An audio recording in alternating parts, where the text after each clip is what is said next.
Hello, everyone, and thank you so much for joining Startup Fundraising 101. As probably some of you know, basically Onevest, what it is a startup investing marketplace where we connect early stage companies with accredited investors, and everything starts at the beginning via the way we help companies form and shape via our sister company, Co-Founders Lab. So the idea is that co-founders would meet in Co-Founders Lab, and then eventually later on they would graduate to seek a round of funding on Onevest. So the type of companies that we help support is early stage. Here, for example, on this slide, you see some of the great press that we have been able to gather lately, and we are very proud of it, by the way, but that's not what really gets us out of bed. What really gets us out of bed is to help entrepreneurs in shortening the amount of time that they're out there raising money and really distracted from building the business, which is at the end of the day the most important thing. So this is what really gets us out of bed, which is to really help companies in achieving their financing goals. So some of these are some examples that we've had on Onevest recently successfully achieving the fundraising goal that they had for themselves. So Imperative, for example, they met or used Co-Founders Lab, and then after that they graduated, they were able to raise a round of capital. And by the way, companies don't need to use Co-Founders Lab. They can come later on and submit their applications into Onevest, and then our startup onboarding team would be reviewing that, and if there is a fit, then we would go ahead and we would launch the company. But we really feel ourselves as a partner to the entrepreneur, and it's really a partnership in that fundraising stage. So Stylen, for example, was a Y Combinator company. Sumexar, they raised 1.5 million with our help, and they're right now one of the best selling drinks in Whole Foods, which is great. And my name, of course, I need to introduce myself. My name is Alejandro Cremades. I am one of the co-founders here at Onevest, and then also the executive chairman. And my background is in legal. So as you sense from the accent, and thank you for the patience for listening to this accent, I'm originally from Spain. I came here to do my master's, then I did the corporate America route. I was an attorney at King & Spalding, and there I was involved in a pretty amazing case. It was one of the largest cases in history with 113 billion at stake, and that was nice, but it was not fulfilling enough, and that's why I saw that there was a gap in the market, and that's why I met with my co-founder Tanya, and we decided to launch Onevest. No? So in addition, I mean, you'll see there some of the other media mentions like in Vanity Fair and Entrepreneur Magazine, but that's not that exciting. What is really exciting is what we're going to be discussing today. But before we do that, there's obviously always a disclaimer, and that's that we are not a broker-dealer ourselves. We have North Capital, who is our broker-dealer partner that helps us, and by no means obviously we're not recommending any of the deals that we have posted or any of that. So to be in compliance, of course, with the securities regulations. So with that in mind, we're going to be discussing the following items today. The agenda, we have the fundraising sources that you can tap into. We have the key terminology so that you have an idea of some of the different things that you're going to be encountering when you're raising a round of funding. And then the pros and the cons of raising outside capital. Obviously, when you're taking money, that's a responsibility, and I want to walk you through the process.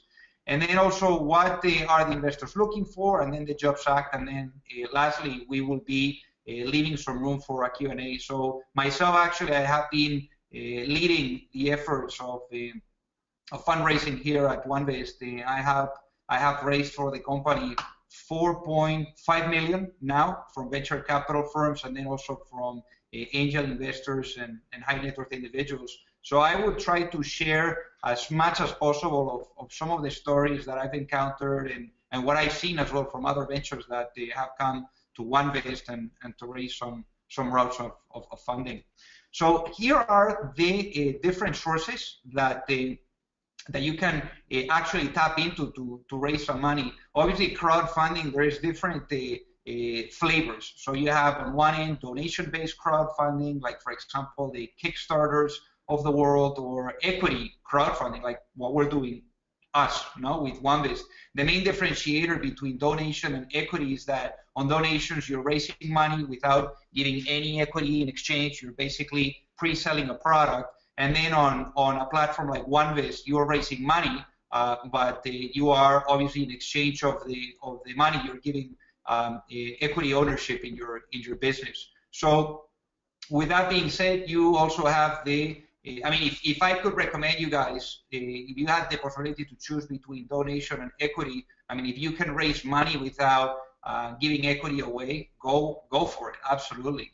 But there's some businesses that perform very well on donation-based crowdfunding, and then some others that don't do that well. So especially, for example, technology startups, right? Because you don't have like that attractive or sexy a product that, for example, a hardware company would have, to offer to people that are backing the venture. So the other thing that we have is the friends and family. Obviously, I mean, if you have to tap into that, that's great. But make sure and realize that you understand that if you're accepting money from people in that first degree of connections, which eventually you're going to have to, you're going to need to somehow separate the personal side of it, and just really make sure that people understand how much of a risk they're taking by investing in you. As long as the expectations and everything is really set up well, there shouldn't be any confusion, and especially you want to shield yourself from potentially, let's say, the company not doing that well and then having awkward moments during family dinners and friends dinners. So that's another source. And then really, I mean, if we're talking about like how you start, like what's the beginning and then how you're starting to scale the process, you're going to first start with obviously bootstrapping your business. I think that the more you can bootstrap the business and not accept money from anyone else, the better, because that means that you're not giving away responsibilities. Then perhaps you're going to be accepting friends and family round, and then from there you're going to start to scale into perhaps an accelerator program to accelerate. Then you would bring in the angels, then the VCs, and so forth. Obviously, when we're looking at the customers here, that's a good way to, for example, use crowdfunding. So, for example, on Onevest, when a company is raising money, they have the possibility to tap into their own customers. I mean, this is people that believe in you, that understand your product, that are educated enough to understand what type of value and services you're offering. So it's definitely something that would help to speed up the process of closing the round. So the accelerator programs, there's a ton of them. I think that my recommendation would be to really understand well what that program is going to add to you, what type of value. I mean, for the most part, this is about helping you to scale the product, to put it in a good shape or form in which you're going to be able to sell it to investors later on. Those programs, for the most part, have demo days in which you can pitch your business and they can introduce you to people, and then also the network of people that they would bring to the table. My way of thinking of really the fundraising cycle is that when you need money, you're going to get it from angel investors, and when you don't need it is when the venture capital firms are going to come to you. But anyways, we will jump into that a little bit later in the presentation. So some of the key terminology that I think it's important to discuss here is, I mean, we already discussed the crowdfunding via equity or donation, but the other terminology that we have here is something that we haven't really touched on. The cap table is all the investors that you're going to be bringing in to your venture as people that are giving you money and you in exchange are giving them equity. This is also showing the structure that you have within your organization, like the arrangements that you had with you and between you and your co-founders when you established the venture. It would also show the equity incentive plan, like how that has been allocated and distributed between your employees. And then you have other terms that are more about the round of financing specifically. Obviously, when we're talking about evaluation, that's something that it's going to be established when you're doing an equity round at the early stage phase of your company. And that's, for the most part, the people that we have on the line today. By the way, we had over 1,000 people registering, which is pretty amazing. But most of the people that are listening to us right now, they're probably thinking like, what are the different ways of really structuring the offering? So one is via equity, and then the other one is via convertible notes. So for the equity round, you're going to have to put together a valuation. There is two ways of doing this. One is by getting a lead investor on board that is going to be establishing the terms of your round, and then once that umbrella is created, everyone else will come after. But here's the thing, getting the lead investor is the toughest part. My recommendation for everyone here on the line that are looking to do an equity round and to get the terms in place and the round open is that you, for example, could perhaps give some incentives to these lead investors to really close them and to come on board. That could be giving them, for example, an advisory role in the venture. But I would advise everyone that it is important to first have that lead investor and then open the round, as opposed to saying, hey, I am raising money. Because the minute that you say that you're raising money, the clock starts ticking. And that means that if you have not closed your round within a specific amount of time, then investors are going to feel that your deal is not worth it and that you have not been able to convince anyone. So make sure that you get a good lead investor to lead the round and to establish those terms for you. So the other venue, in the event you're not able to have a lead investor, is there's two venues actually. One is to build a syndicate yourself. For this, you're going to have to put a very reasonable valuation, a valuation that is going to be very competitive to have a lot of people joining right off the bat as a group. Then the other route that you can follow is the convertible note rounds. So on the convertible note rounds, you're going to have to establish, and on the convertible note rounds, obviously you don't need any lead really to get it started. The good thing about the convertible notes is that they are much cheaper from a legal perspective, and then also faster than the equity rounds, because you don't have to deal with all the stuff that it's in place with equity rounds. I mean, in the equity rounds, you have at least like 4 different contracts that you have to put together.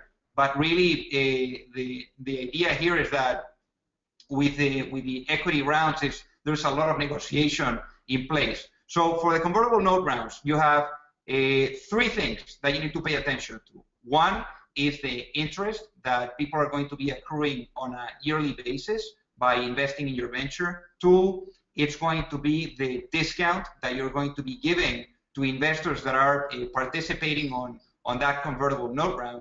And then the 3 is the valuation cap. The valuation cap is a way to kind of like establish a valuation on the venture. So for example, if you are, let's say, doing a convertible note round at a cap of 12 million, then what that really means is that once the convertible note round, or those notes are converted into equity into your next round of financing, which essentially is going to be an institutional round, a Series A, for example, then that means that even if the next institutional round, let's say, it's established at 25 million, all your investors from your convertible note round are going to convert not at that round, the valuation, but at the 12 million cap. So that means that you are giving them, to a certain degree, some safeguards and then also some incentives to actually come on board on that convertible note round. What I meant with the discount, that 25, let's say what we're seeing right now in market is around like 20 to 25% discount, but really that is applied on the, and obviously your lawyer and so forth need to advise you on this, but really the way it works is that once the next round is established, then the discount would kick in and people would be converting not at the valuation that has been established by, let's say, the venture capital firm that is leading you around, but at the valuation with that discount that really means, no? So the dilution really is with every single round of funding that you're going to be adding into your venture, there is going to be dilution, meaning that your equity ownership is going to start to be lower and lower and lower. I am big timer on the philosophy, a big fan on the philosophy that it is better to have 1% of a billion than 100% of nothing. And I think that sometimes as a founder you want to shoot for the moon, but I think that greed is something that could get in the way, and definitely put some friction. So make sure that you're reasonable and also grounded with the reality and with the people that want to perhaps partner up with you and share the journey of your venture. So the common versus preferred. So common stock is the one that you're going to be issuing to, for example, employees and founders, and then as well, let's say early investors. Preferred stock is the one that is going to be coming in the institutional round for the most part. This could have or not liquidation preferences, but really the preferred stock means that people are going to be first in line whenever there is a liquidity event, meaning that you're either selling your company, you're doing an IPO, or any of that regard. The term sheet really is a summary of the terms of an equity round. And the term sheet is what we are all hearing, right? When it comes down to doing fundraising and to getting VCs interested. Basically, the term sheet is the summary that you are comfortable and also the lead investor is comfortable with and the other people that are going to be participating. And once you've agreed with that, then the drafting of the documents begin. Now, I have to advise you all that having a term sheet doesn't mean that you're going to be closing the deal. You're not closing the deal until you really have the money in the bank. And I've heard a lot of, I would say, nightmare stories, right, of people increasing the burn rate of the venture once they've received the term sheet. So I would suggest that you shouldn't be celebrating anything until the money is in the bank. So now on the next slide, I want to ask you all on the line, if you have ever tried raising money for a startup before, and if you could reply either yes or not, I would very much appreciate it. You would see right now a poll that I just launched, and I would be receiving the responses on my end, and this would really give me an idea of who is behind those computers at home or in the office. I think that this would help to frame some of the discussion today that we're having. And also, I would like to remind you that we're going to be leaving some time for questions and answers later on. So, but in the meantime, you have a little section on your GoToWebinar panel where it says questions. So feel free to just submit your questions, and we will make sure that whenever we are, either perhaps if I have some time now to address them, I will jump in to address them. But if not, I will try my best to address as many as I can at the end of the presentation of the webinar. Alrighty, so we're going to be closing this poll in 5, 4, 3, 2, 1, and we're closing. Please submit your answer. Alrighty, thank you so much. And we have, let's see here, I'm going to share the results with you guys. So we have 62% that have not ever raised a round of financing for a startup, and then we have 38% that have raised a round of financing before. So that's wonderful. So now let's talk about how much time it takes to raise a round of funding. So from my experience, and then also from what I've seen out there, for the most part, it takes anywhere from 6 months to 9 months. It's not like you're going to go to the investor and automatically they're going to give you a check. That's very, very unusual, right? So the way it works is you're going to first get to know them. Slowly, you're going to start to build a relationship, and then eventually they will be giving you the check, either when you have opened the round or perhaps to help you open the round. But I have to give you guys a recommendation here. I've seen many entrepreneurs that reach out to an investor, and then the investor says perhaps, you know, keep me posted, or right now this might be too early for me, or that doesn't mean that they're telling you no. That means that they're telling you, please follow up, and follow-ups are important. I think that you need to keep the investor informed of your progress, and this is early stage investing. It's all about investing in people, and what investors are for the most part going to be doing is connecting the dots, right? So they're going to first understand what's your story, what's the vision when you go to them, and then slowly with those follow-ups, they're going to start to connect the dots. And when it makes sense to them is when they actually go ahead and invest. Right now, and this is in the offline world for the most part, now when we're talking about adding online resources that perhaps are going to help to support the fundraising efforts like Onevest, then the idea here is that the amount of time that you're out there fundraising is going to be reduced significantly. So now, from my experience and from what I've seen on Onevest on the companies, is that they come already with a lead investor or with a good amount of the round covered. And what happens is that we then give them access to our investor base. Right now we have 15,000 investors. And what we're seeing is that the amount of time is reduced, meaning that it's just an additional tool that really helps of closing people that you would have never have access to. So we have this thing, for example, called the demo days. And the demo days, we put like 5 companies in front of like 400 investors on a webinar session, just like the one we have today. And for an entrepreneur, that would have taken at least 2 to 3 years, even if that entrepreneur was lucky, to receive access to these investors. But now, basically, what this comes down to is that with the online tools that you have today, I mean, it could be with our platform, with any other platform out there, you can now reduce that friction, that time that you're out there. The roller coaster of emotions that you're exposed to when you're raising money, it's a pain. I mean, I've gone through it, and it's definitely tough.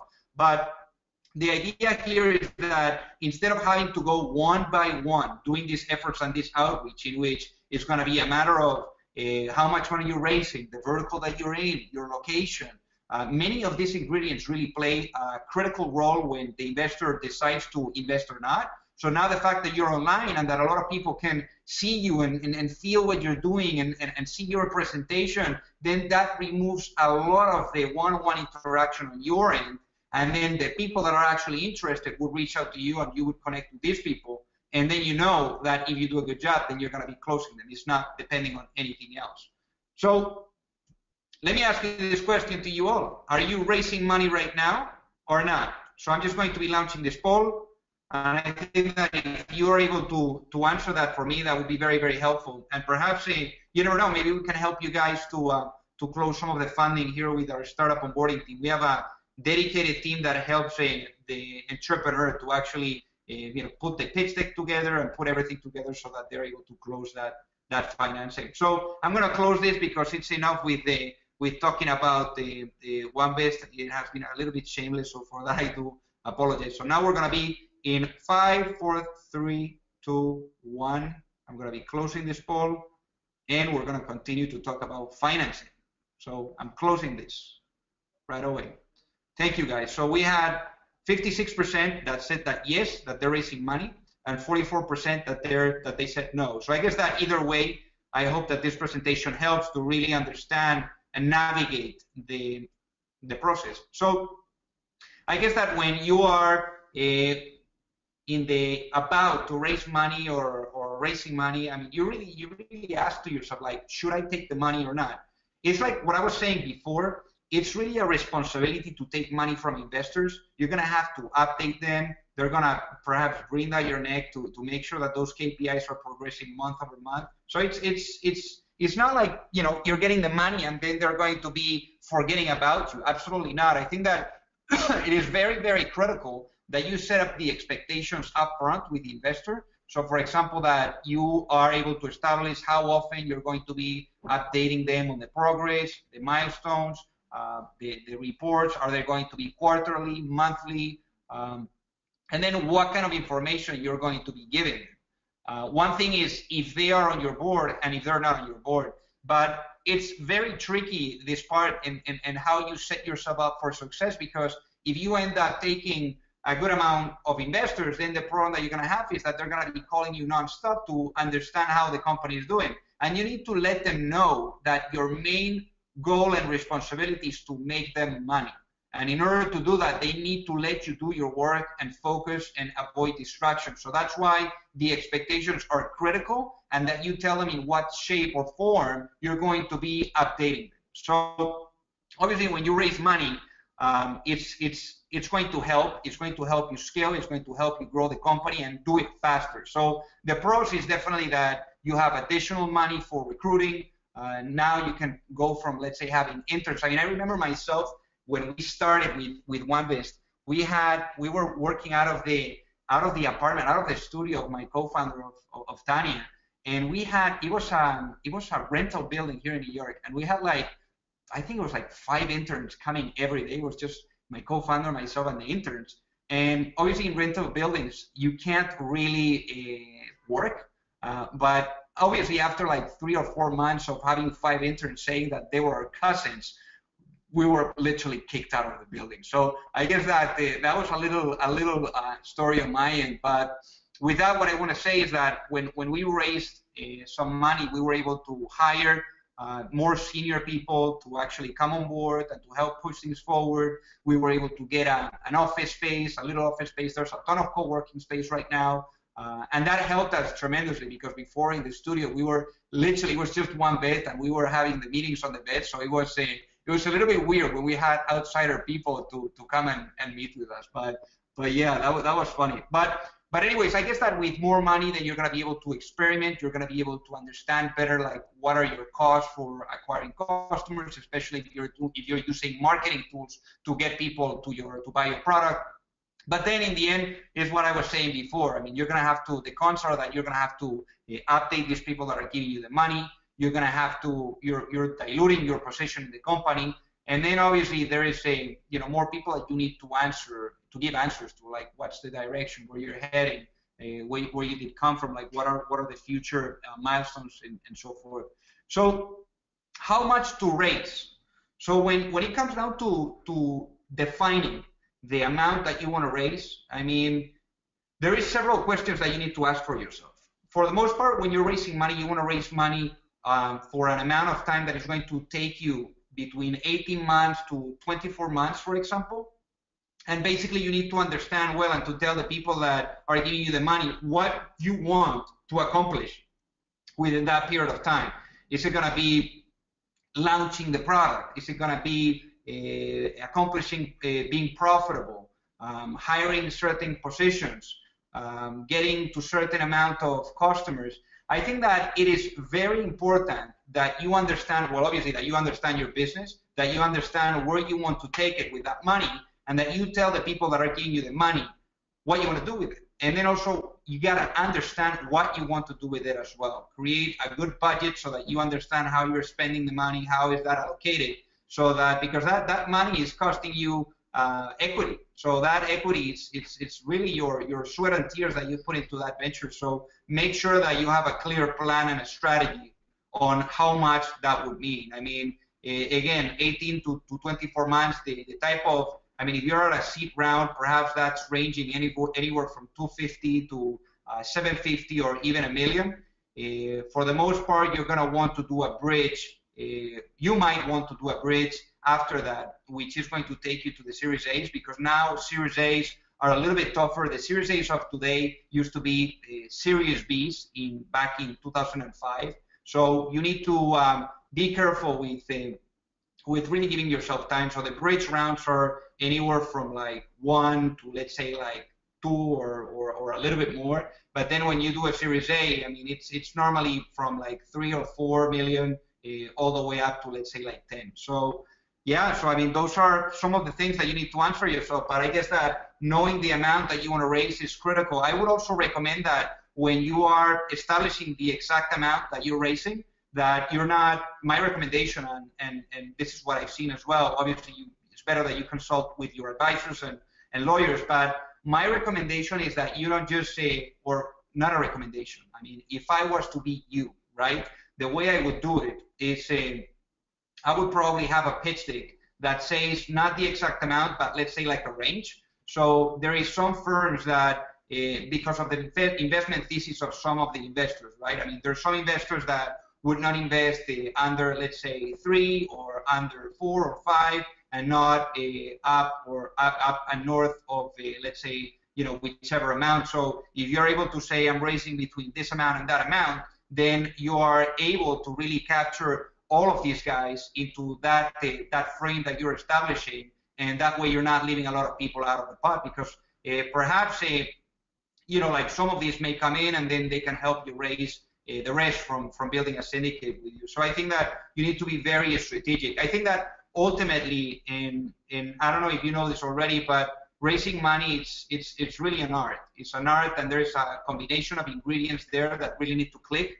I think that the most important thing is to understand, to help investors understand the type of value that you're providing with your venture, and then also that the train is leaving the station without urgency, no one is going to give you the money. If people know that the train is never going to leave the station, then no one is going to want to get on the train. But if you're able to make them understand that you're raising that amount of money and that that amount of money needs to be closed by a certain period, or otherwise they would be buying a more expensive ticket or not even getting on the train, then it's going to be easier for you to actually get them on board. But make sure that you have the right strategy to do that closing. So let's talk about what investors are looking for. So the most important thing, I would say on this slide, is obviously the market opportunity. I mean, investors talk about team a lot, how important is the team, but even if you have a great team that is able to execute, the market is going to determine, or to help determine the investor, the type of returns that they're going to realize from the investments that they're putting into your venture. So the market is critical, so make sure that whenever you're diving or if you're already into it, understand well what's the size or the opportunity that you are giving to these people by investing in you, by investing in that space, in that industry. The market is huge. It's very important. So the next, I would say, two things. It's obviously the team. The team is critical. You need to have the right people seated on the right seats. Just like the book, Jim Collins, From Good to Great, he said on that book, if you have, as long as you have the right people seated on the right seats of the bus, you would eventually find the right direction to build a successful company. So I think that my suggestion would be to really make sure that you're having people that are bringing value, that know how to execute on these roles, and so forth. So the next part is the competition, right? And when I say the competition here is the advantage that you have. As long as you have a good competitive advantage and a good story that you can actually sell to your investors, I think that that's going to be very, very good. So what I mean with this is, for example, I believe Google was like the 89th search engine that was actually launching in the market. So you don't have to be first to market to actually make something compelling enough to get people on board. Just make sure that you have something different, that you're able to execute better and faster than your competitors, and that you're able to tell that story to those investors that are listening to you. So now when we're talking about what you would be including in your pitch deck, I would say that normally the less slides, the better. You don't want to give them a ton of things to digest. I'm sorry, I'm going to actually drink some water here, so my apologies. All right, so basically in the pitch deck, you want to make sure that you're including the essentials, right, to tell your story. For the most part, you're going to have two different pitch decks. So you're going to have one pitch deck that you're going to be sending to investors. When you're making that first contact, it could be via, let's say, a recommendation or an introduction. First, you're going to see the connection between you and the investor, and then once you get off the phone, or when you're about to get off the phone, then they would ask you, hey, can you send me the pitch deck or so forth. I would probably not send a pitch deck before you actually have that meeting, because you never know, or you don't really know who you're dealing with. Maybe send like an executive summary, or the people that are introducing you to these individuals can actually, have that executive summary.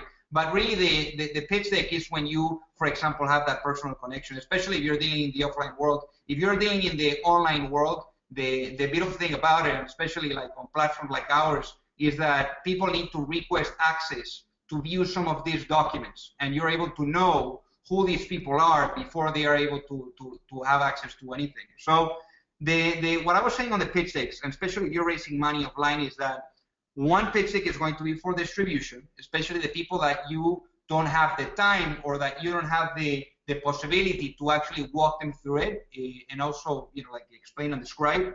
And then you're going to have another pitch deck that you're going to be using when you're going in person to pitch this investor. So one pitch deck is going to have a lot more text so that you're able to explain, because you're not going to be there in person.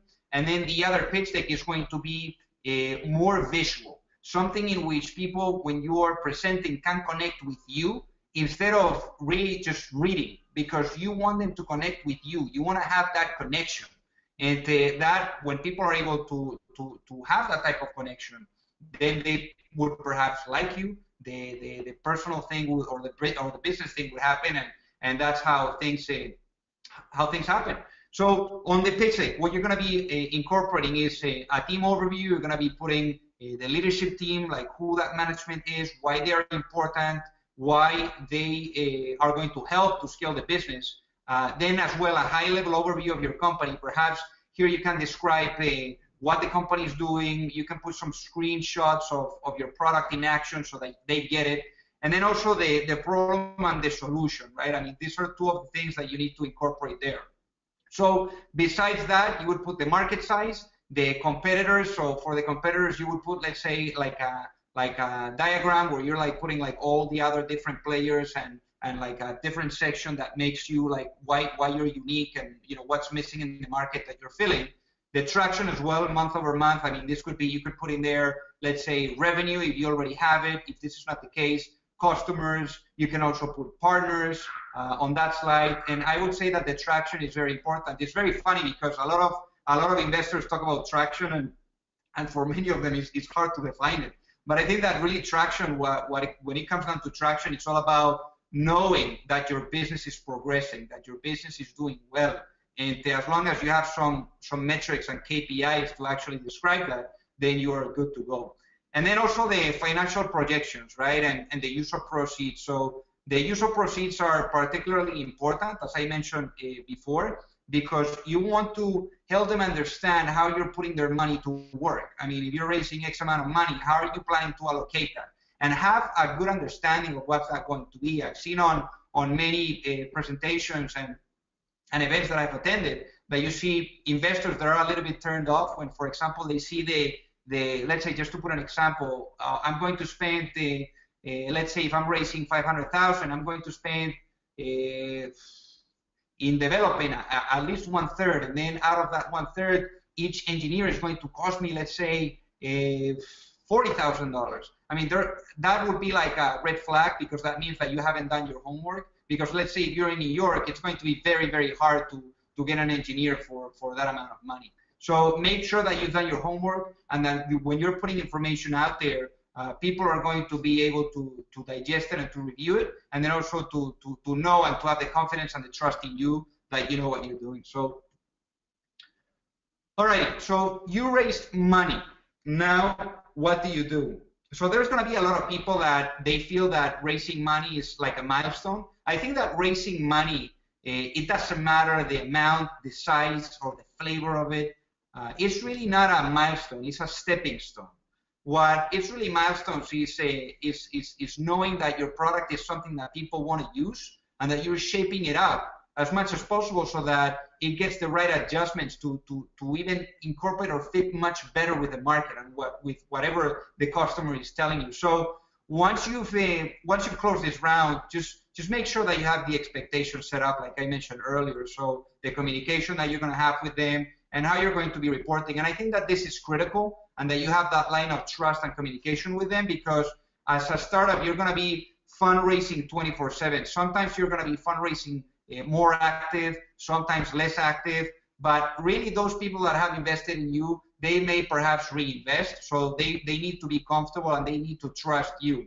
When you are, and I didn't mention this before, when you're raising money, you're going to at least reach out to 100 investors per investment that you receive. It's definitely work. So normally you want to be spending at least around 30% of your time in raising money as a founder, as a CEO. But then if let's say you are actively fundraising, that's if you're passively fundraising. But if you're actively fundraising, then that goes all the way up to 70 or even 80 or 90%. It depends on how much runway you have. We haven't really discussed the runway, right? And when you essentially want to raise money, but for the most part, you want to raise money when you are hitting the six months left of runway.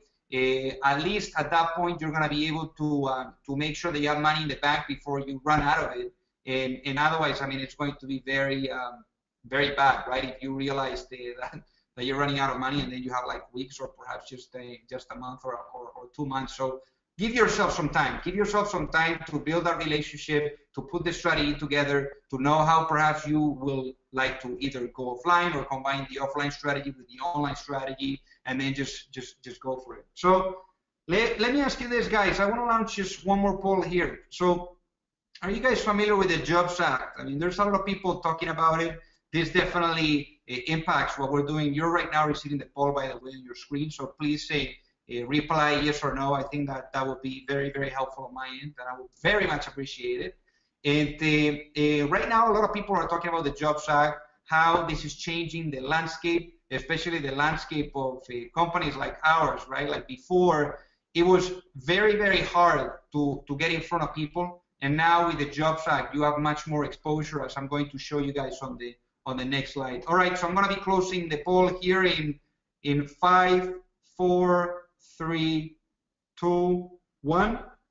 Closing it now. Thank you so much for your responses. So we have 29% that said yes, and 71% that said no, that they're not familiar with the Jobs Act. Wow. Well, I'm actually, to be honest with you guys, I'm a little bit surprised. Let's walk you through it then. I think it's important that we all the people on the line are able to leave the webinar with a clear understanding of this. So the Jobs Act was signed and passed into law by Obama in 2012. It's one of the biggest changes actually in the financial service space in the past 79 years. And basically what it does is that it helps the company via the different sections get more exposure to investors. So in this case, let's talk about the two sections that impact specifically early stage companies and perhaps the operations that we're having with our company, with Onevest. One is the Title II, and then two is the Title III, which is going to be supposedly coming into effect or implemented hopefully soon. I mean, we don't really have an idea of that, but the Title II was implemented on September of 2013. And with this Title II, the possibility that you have right now is to tell the world that you're raising money. You're able to advertise, you're able to send blog posts to your customers, to put on social media, to really use all the resources to shout out loud the fact that you're raising money. For the past, before the Jobs Act came into place, you were not able to do this. It was really like a word of mouth type of game. And it was very hard to, for example, go to demo days or do stuff like that and disclose the fact that you're raising money to get investors to invest in you. So the Jobs Act definitely allowed this to happen via the Title II. If you're going the route of raising money via the Title II or generally soliciting, meaning that you're telling, publicly to everyone that, whichever the terms are and so forth, you're going to have to fill in on the Form D that you're going to be filing certain checkboxes, and then also perform additional work on your investors. So you got to take the extra steps to verify that each investor that is investing in your company is in fact an accredited investor. This is some of the compliance type of work that we would help you with platforms like ours or like any other platform out there that are verifying and really walking people through the process. But that's for the most part Title II. Title III, it's basically that up until now, only 1% of the U.S. population was able to invest in startups. So now with Title III coming into effect, not only that 1% or 8 million Americans are going to be able to invest, but also over 300 million Americans are going to be able to give you money.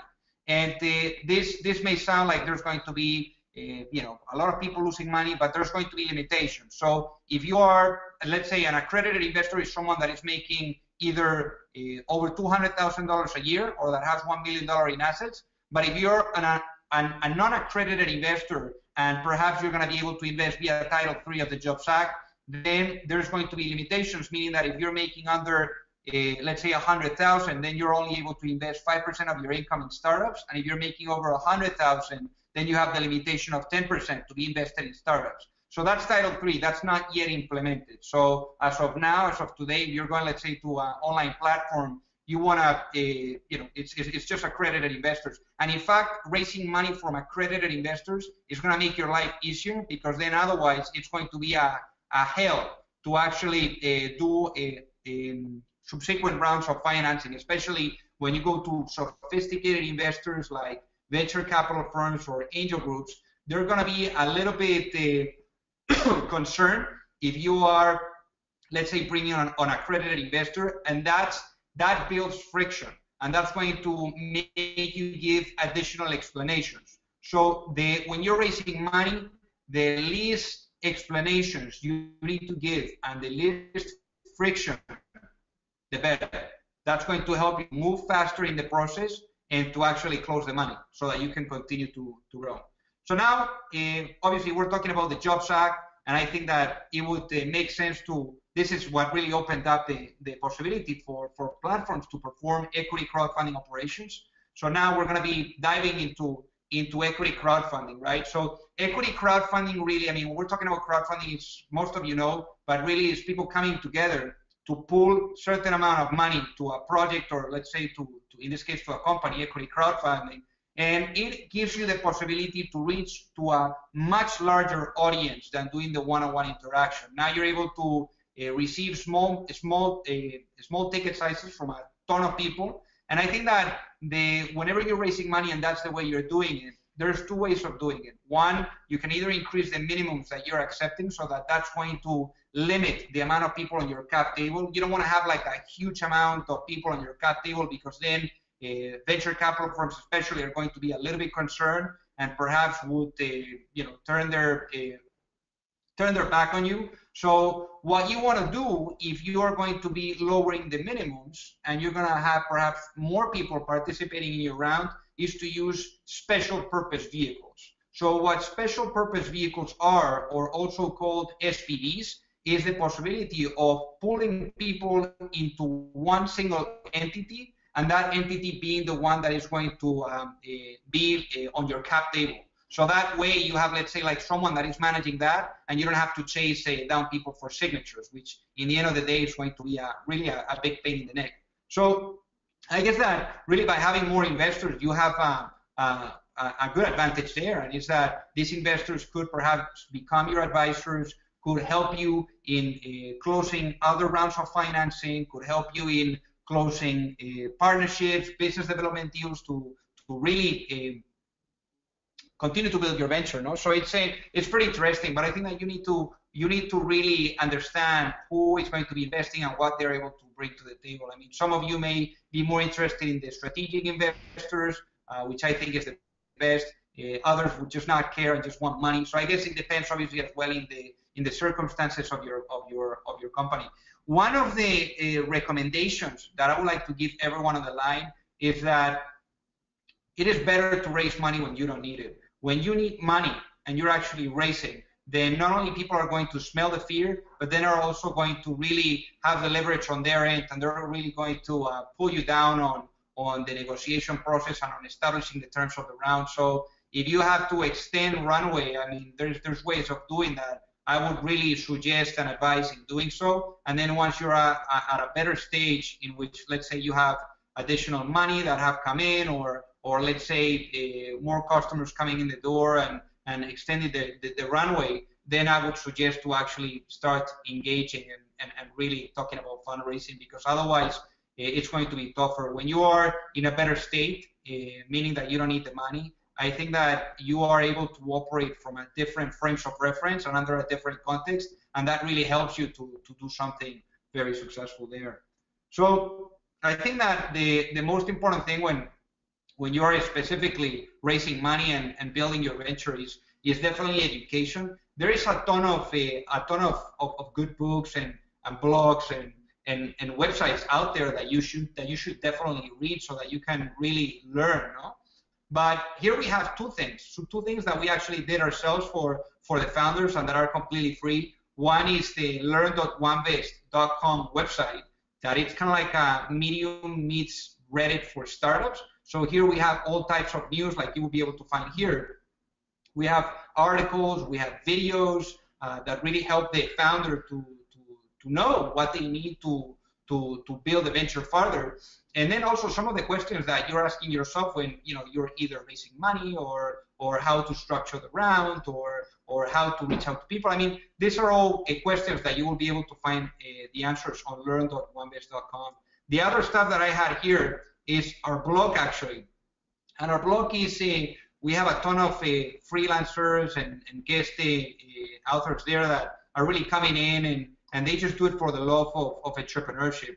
We have a ton of great blog posts that you will be able to find on blog.onevest.com, and I would encourage you to go there and to really educate yourself. So I guess that with this being said, I would like to actually move on to the Q&A. So let's start receiving some questions. So let's see some questions that we have here. Please go into your GoToWebinar panel and type in the question, and I will be receiving it on my end. And I will be reading it out loud. Let's see here.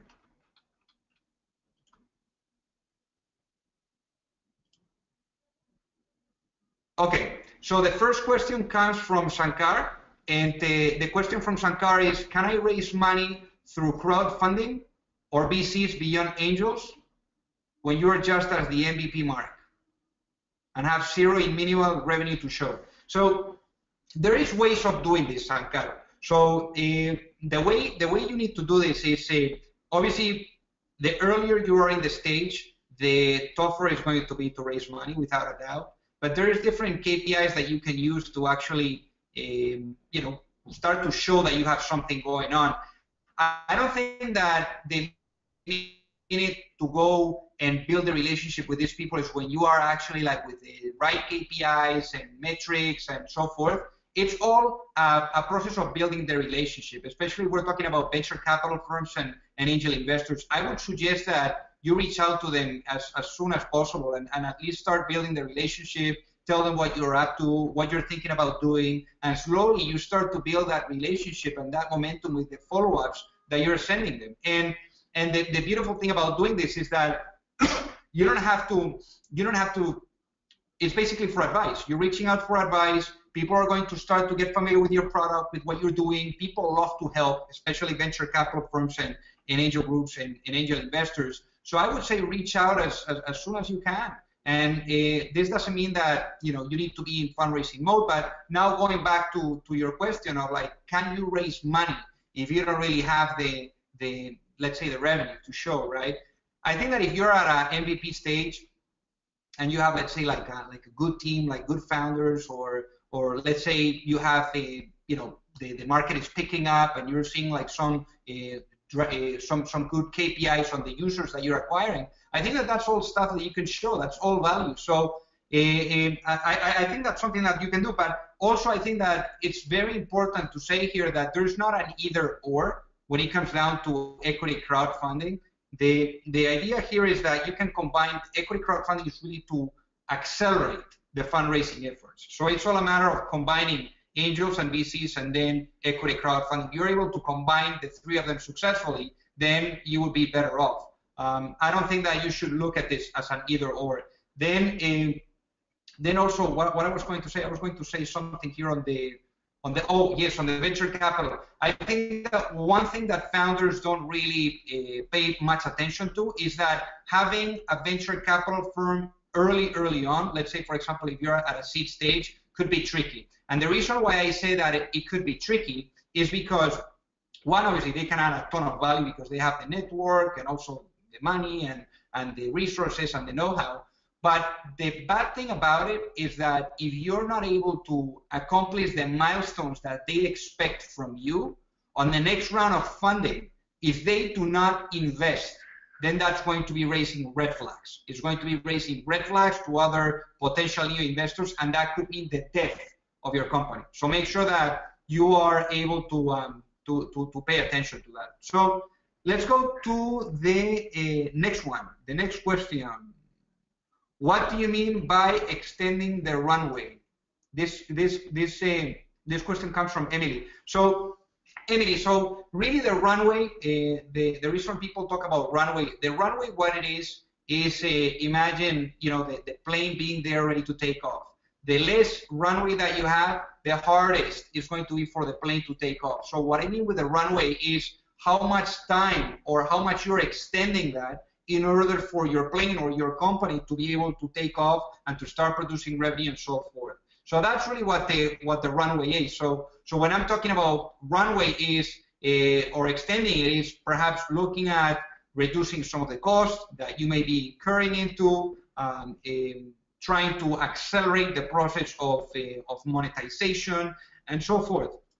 So let's see here. The next question. So the Jobs Act, does the Jobs Act apply outside of the US? And this question comes from Karen. So the Jobs Act it was actually signed into law by Obama here in the US, and the Congress instructed the Securities and Exchange Commission to draft the regulatory landscape, but this was for the US. So I know that there is other countries. I know, for example, myself being from Spain, in Spain they just issued the new regulatory landscape there for crowdfunding,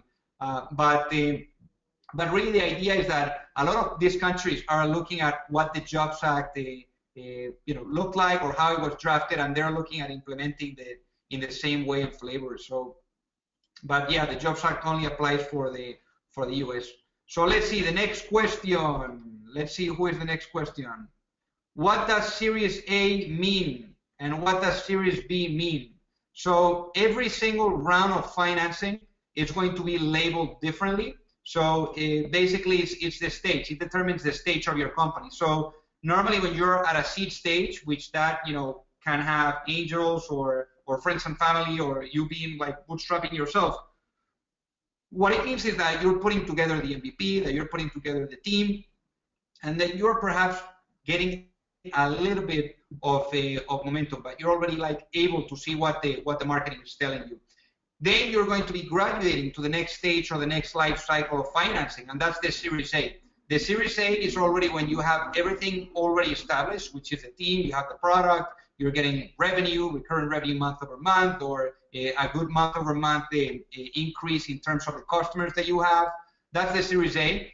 And then the Series B, and then the next rounds of financing until you do, let's say, the IPO, which is Series B, Series C, Series D, and E, and I don't know how many more rounds are there, is when you're now growing the company. So it's like you're taking literally money, not to assemble or to implement different pieces that are missing on that wheel, but is the Series B and onwards is you have the wheel already assembled, and you're putting in the money to have the wheel turn faster. That's what it comes down to. So that's what the difference of Series A and Series B really means. It's just a way of labeling the stage where you're at and also the round that you're looking to see. So let's see. How big the team should be to raise money. So I guess that when it comes down to the team, I guess that the less people that you have, the less money that you need to put into payroll and so forth, and then it's going to help you to reduce the amount of burn, right? The amount of money that you're spending per month. So there are some companies that need more people, and that's what it is. But I guess that if you're able to have certain individuals taking care of things and then using technology as a way to automate the process and to really scale, then it's going to be better for you, and then it's also going to be better towards raising money. So let's see, the next question from,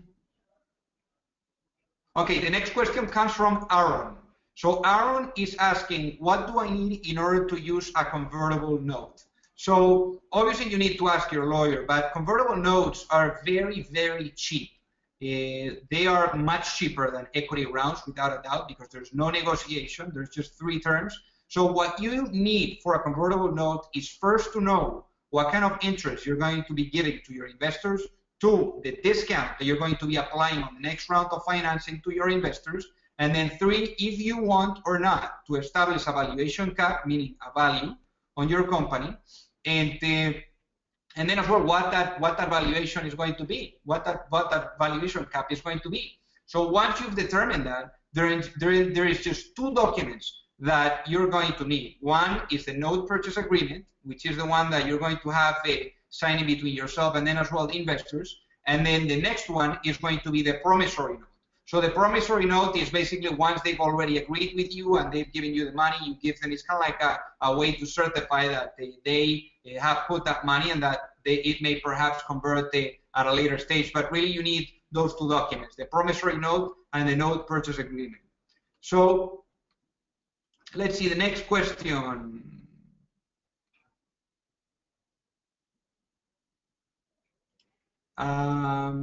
Let's see. Okay, so the next question comes from Corey.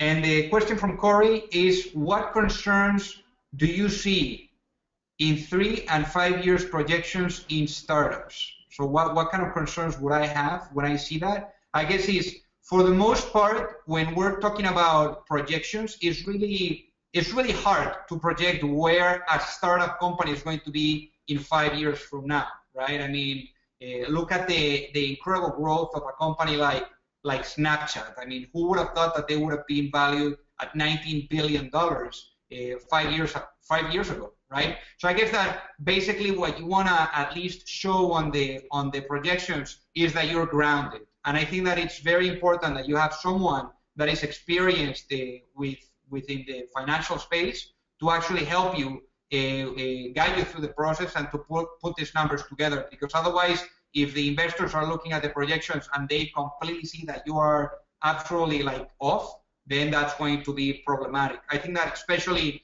the year in which you are at and the next year are going to be critical, because that's where you're going to be compared and benchmarked on, especially with investors that you're talking with. So for example, when you go to raise money from a venture capital firm, they're going to ask you for your pitch deck and for your financials, and then what's going to happen is that they're going to follow up with you, or when you follow up with them back in 3 months, they're going to compare where you're at that point and where you promised that you were going to be at. So make sure that, I think that ultimately what you want to do is you want to over-deliver as opposed to promise a lot and then not to be able to meet the goals and the expectations that you actually set yourself.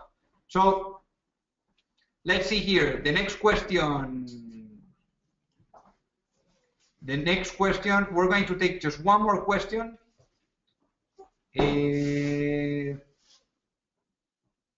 So the next question comes from Jeff, and he's asking, what is a reasonable interest rate and discount percentage? So obviously this is something that you need to ask your lawyer.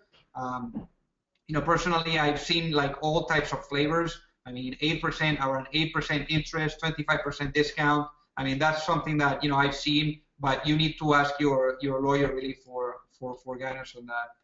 So I guess that's where, I mean, I just got to take one more question, guys. Okay, so here there's another question from Justin, and his question is, aren't convertible notes harder to sell than equity?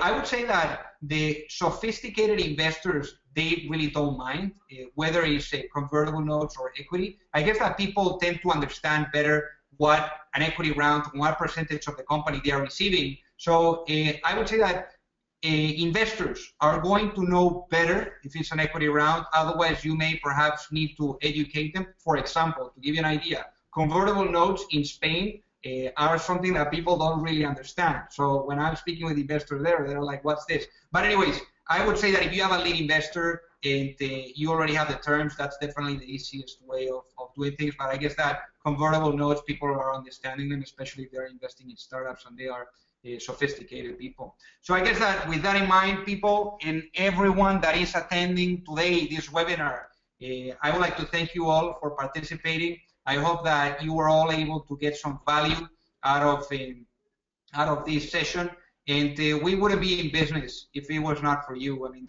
you guys are the ones that really get us out of bed every morning. So really, thank you for being there. Thank you for your support, and we will continue to have these sessions on a monthly basis. So I hope that you all take care, and a lot of luck to all of you that are raising money at this time and that are looking to close the round. So thank you all. Take care. Bye-bye.